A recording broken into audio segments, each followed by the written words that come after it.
So how to install Caviar app, order food delivery. So this is a new growing app,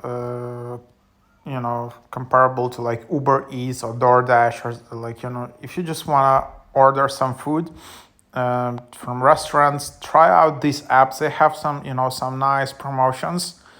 Your first delivery is free. You receive $10 of your first order with the code 10 on food on orders of $35 or more. And then there are some trusted exclusive restaurants, deals and specials, real-time tracking, scheduled deliveries. And then you see this app already has more than 167 ratings.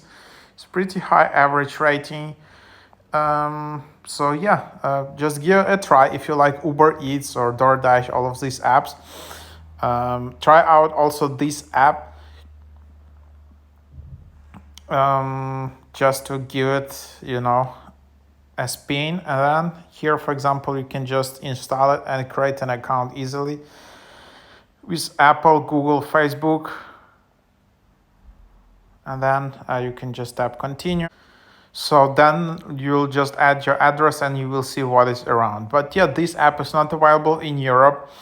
So it's, of course, it's just mostly in US, but the idea is that you will see your home address, you will see nearby restaurants, you can see where you can see some, pickup options. Then you can just search for some different categories, and then you can see your past orders, and then you have your account.